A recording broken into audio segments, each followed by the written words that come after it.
आज हम चर्चा करते हैं अगस्त के टॉप 30 करंट अफेयर पर। देखिए फर्स्ट क्वेश्चन क्या दे रखा है, भारत ने औद्योगिक सहयोग के लिए हाल ही में किस देश के साथ प्रोटोकॉल पर हस्ताक्षर किया है? ऑप्शन ए है रूस, ऑप्शन बी है जापान, ऑप्शन सी है कनाडा, ऑप्शन डी अमेरिका। तो भारत ने औद्योगिक सहयोग के लिए किस देश के साथ प्रोटोकॉल पर हस्ताक्षर किया है? तो रूस के साथ। ऑप्शन ए आपका सही जवाब हो जाएगा। भारतीय खिलाड़ी अन्नू रानी का संबंध किस खेल से है? ऑप्शन ए है भाला फेंक, ऑप्शन बी है शतरंज, ऑप्शन सी है बैडमिंटन, ऑप्शन डी है क्रिकेट। तो भारतीय खिलाड़ी अन्नू रानी का संबंध भाला फेंक से, जेवेलियन थ्रो। ऑप्शन ए आपका सही जवाब हो जाएगा। नेक्स्ट क्वेश्चन में चलते हैं। देखिए नेक्स्ट क्वेश्चन क्या दे रखा है, राष्ट्रीय हथकरघा दिवस हर साल कब मनाया जाता है? ऑप्शन ए है 2 अगस्त, ऑप्शन बी है 3 अगस्त, ऑप्शन सी है 5 अगस्त, ऑप्शन डी है 7 अगस्त। याद रखिएगा राष्ट्रीय हथकरघा दिवस प्रत्येक वर्ष 7 अगस्त को मनाया जाता है। ऑप्शन डी आपका सही जवाब। हाल ही में रियाद में आयोजित पहला शतरंज ई स्पोर्ट्स विश्व कप किसने जीता? ऑप्शन ए है अलीरेजा फिरोजा, ऑप्शन बी है मैग्नस कार्लसन, ऑप्शन सी है गुकेश डी, ऑप्शन डी इनमें से कोई नहीं। याद रखिए रियाद में आयोजित किया गया पहला शतरंज ई स्पोर्ट्स विश्व कप जिसे मैग्नस कार्लसन ने जीता। ऑप्शन बी आपका सही जवाब हो जाएगा। मैग्नस कार्लसन का संबंध किस देश से है? तो नॉर्वे से इसका संबंध है। चलिए नेक्स्ट क्वेश्चन, पहली बार दैनिक यूपीआई आधारित लेन देन कितने मिलियन पार हो गया है? Option A 300 million, option B है 400 मिलियन, ऑप्शन सी है 500 मिलियन, ऑप्शन डी है 700 मिलियन। याद रखिएगा देश में पहली बार दैनिक यूपीआई आधारित लेन देन 700 मिलियन पार हो गया है। ऑप्शन डी आपका सही जवाब हो जाएगा। वित्त मंत्रालय द्वारा इंडस्ट्री 4.0 वर्कशिप का आयोजन कहां किया गया? ऑप्शन ए है कानपुर, ऑप्शन बी है गुवाहाटी, ऑप्शन सी है दिल्ली, ऑप्शन डी है चंडीगढ़। तो वित्त मंत्रालय द्वारा इंडस्ट्री 4.0 वर्कशिप का आयोजन गुवाहाटी में किया गया। ऑप्शन बी आपका सही जवाब हो जाएगा। नेक्स्ट क्वेश्चन, हाल ही में केंद्र सरकार द्वारा प्रधानमंत्री किसान संपदा योजना के लिए कितने रुपए के बजट को मंजूरी दे दी गई है? ऑप्शन ए है 6520 करोड़, ऑप्शन बी है 6300 करोड़, ऑप्शन सी है 6500 करोड़, ऑप्शन डी है 6600 करोड़। तो केंद्र सरकार द्वारा प्रधानमंत्री किसान संपदा योजना के लिए 6520 करोड़ की मंजूरी दे दी गई है। ऑप्शन ए आपका सही जवाब हो जाएगा।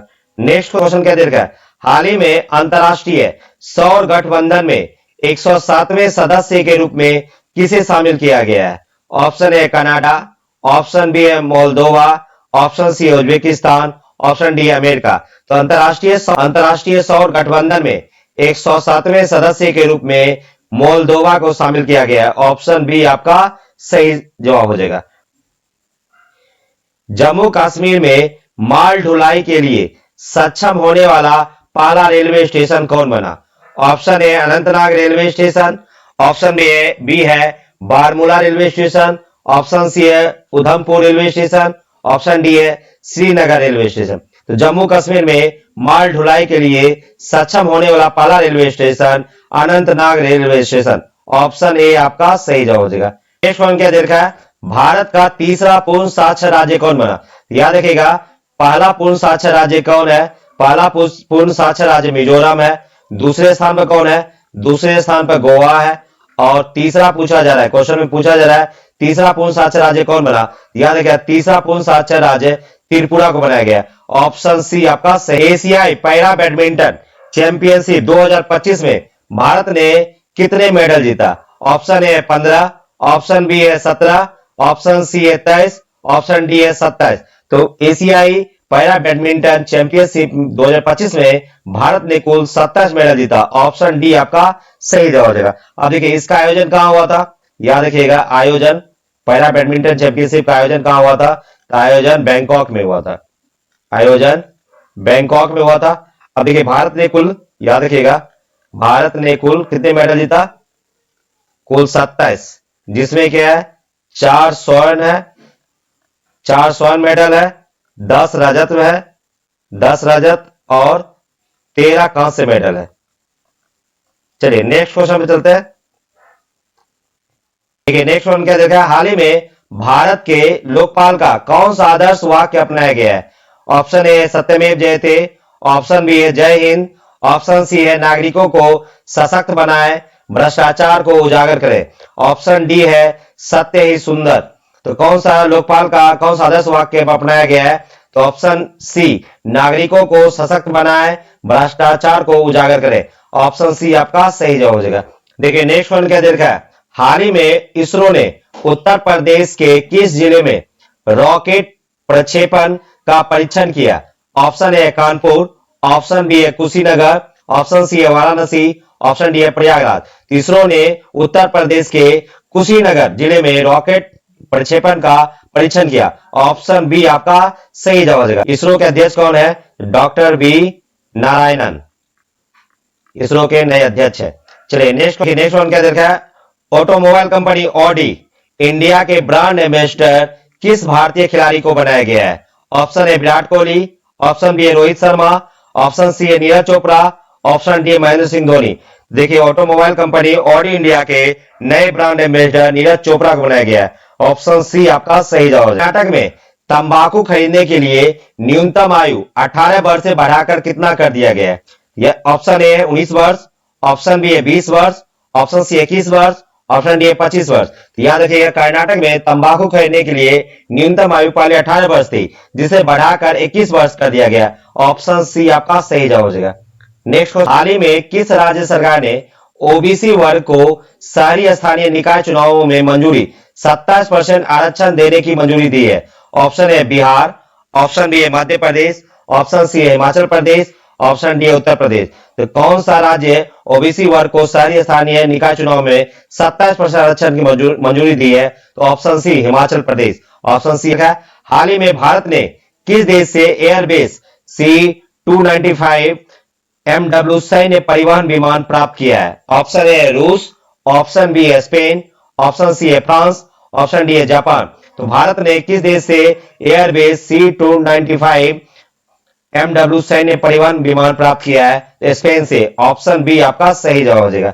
ने देखा हाल ही में किस राज्य सरकार ने बैलगाड़ी दौड़, घुड़दौड़ जैसे पारंपरिक विरासत खेलों पर लगा प्रतिबंध हटा लिया है? Option A Tamil Nadu, option B है Punjab, option C Haryana, option D है केरल। देखिए पंजाब का जो विरासत खेल था बैलगाड़ी दौड़ और घुड़दौड़, जिस पर प्रतिबंध लगा दिया गया था, जिसे अब हटा दिया गया है, वह राज्य कौन है? तो वह राज्य पंजाब है, ऑप्शन बी आपका सही जवाब है। भारत के पहले हाइड्रोजन चालित ट्रेन कोच का सफल परीक्षण कहां किया गया है? ऑप्शन ए है चेन्नई, ऑप्शन बी है दिल्ली, ऑप्शन सी है पुणे, ऑप्शन डी है हैदराबाद। तो भारत के पहले हाइड्रोजन चालित ट्रेन कोच का सफल परीक्षण चेन्नई में किया गया, ऑप्शन ए आपका सही जवाब हो जाएगा। हाल ही में रेलवे सुरक्षा बल की पहली महिला निदेशक किसे नियुक्त किया गया है? ऑप्शन ए है सोनाली मिश्रा, ऑप्शन बी है प्रियंका जैन, ऑप्शन सी है रेखा शर्मा, ऑप्शन डी अनुराधा गुप्ता। तो हाल ही में रेलवे सुरक्षा बल की पहली महिला निदेशक के रूप में सोनाली मिश्रा को नियुक्त किया गया, ऑप्शन ए आपका सही। अभिनेत्री नीतू चंद्रा को किस राज्य के चुनाव आइकन के रूप में नियुक्त किया गया है? ऑप्शन ए है उत्तर प्रदेश, ऑप्शन बी है बिहार, ऑप्शन सी है पंजाब, ऑप्शन डी है पश्चिम बंगाल। तो अभिनेत्री नीतू चंद्रा को किस राज्य के चुनाव के आइकन के रूप में नियुक्त किया है? तो बिहार, ऑप्शन बी आपका सही जवाब हो जाएगा। देखिए बिहार में भी चुनाव होने वाला है, इसलिए अभिनेत्री नीतू चंद्रा को बिहार के चुनाव का आइकन के रूप में नियुक्त किया गया है। देखिए मुख्य चुनाव आयुक्त कौन है? याद रखिएगा भारत के मुख्य चुनाव आयुक्त, बहुत बार एग्जाम में पूछा जाता है, भारत के मुख्य चुनाव आयुक्त श्री ज्ञानेश कुमार, श्री ज्ञानेश कुमार है। चलिए नेक्स्ट, भारत का सबसे बड़ा यूनानी मेडिकल कॉलेज किस शहर में बनाई गई है? ऑप्शन ए है कानपुर, ऑप्शन बी है लखनऊ, ऑप्शन सी है पटना, ऑप्शन डी है हैदराबाद। तो भारत का सबसे बड़ा यूनानी मेडिकल कॉलेज पटना में बनाया जा रहा है, ऑप्शन सी आपका सही जवाब हो जाएगा। क्या देखा है, भारत ने सारनाथ को यूनेस्को विश्व धरोहर स्थल का दर्जा दिलाने के लिए वर्ष 2025 के लिए नामित किया है। सारनाथ का संबंध किस राज्य से है? Option A Bihar, option B Uttar Pradesh, option C है मणिपुर, ऑप्शन डी है गुजरात। याद रखिएगा सारनाथ का संबंध उत्तर प्रदेश से है, ऑप्शन बी आपका सही जवाब हो जाएगा। नहीं देखा, पीएम मोदी ने वैश्विक MS स्वामीनाथन पुरस्कार फॉर फूड एंड पीस का शुभारंभ किया। यह पुरस्कार प्राप्त करने वाले व्यक्ति कौन बने? ऑप्शन ए है डॉक्टर एरेनारे, ऑप्शन बी है डॉक्टर विनय गुप्ता, ऑप्शन सी है doctor Norman Borlaug, option D है डॉक्टर MS राजू। याद रखिएगा, पहली बार MS स्वामीनाथन पुरस्कार पाने वाले व्यक्ति डॉक्टर एरेनारे हैं। ऑप्शन ए आपका सही जवाब है। रेलवे ने राउंड ट्रिप पैकेज स्कीम की घोषणा की, जिसके तहत रिटर्न जर्नी पर कितने प्रतिशत छूट की घोषणा की है? ऑप्शन ए 10%, ऑप्शन बी है 15%, ऑप्शन सी है 20%, ऑप्शन डी है 25%। तो राउंड ट्रिप पैकेज स्कीम घोषणा की गई, जिसके तहत रिटर्न जर्नी पर 20% की छूट मिलेगी। ऑप्शन सी आपका सही जवाब हो जाएगा। नेक्स्ट हम क्या देख रहे हैं? भारतीय रेलवे ने एशिया का सबसे लंबी मालगाड़ी का ट्रायल रन किया। इस ट्रेन का क्या नाम है? ऑप्शन ए है रुद्रास्त्र, ऑप्शन बी है शिव शक्ति, ऑप्शन सी अनंत, ऑप्शन डी है इनमें से कोई नहीं। एशिया का सबसे लंबी मालगाड़ी का ट्रायल रन किया गया है, जिसका नाम रुद्रास्त्र है। ऑप्शन ए आपका सही जवाब हो जाएगा। अब देखिए, यह ट्रेन याद रखिएगा, यह ट्रेन का परीक्षण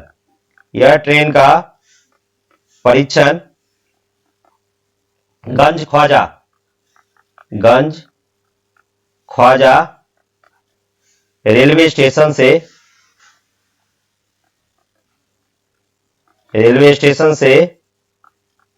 गढ़वा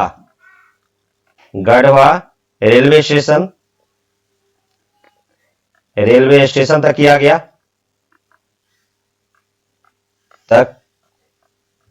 गया, यह याद रखिएगा एशिया का सबसे लंबा ट्रेन है यह। और क्या है? इस ट्रेन की लंबाई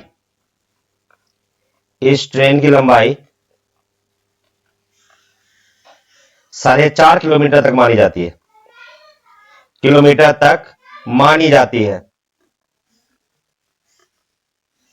चलिए नेक्स्ट कॉल में चलते हैं। फिनो पेमेंट्स बैंक ने यूपीआई को अपनाने को बढ़ावा देने के लिए गति बचत खाता कहां लॉन्च किया है? Option A Delhi, option B है पश्चिम बंगाल, ऑप्शन सी है बिहार, ऑप्शन डी उत्तर प्रदेश।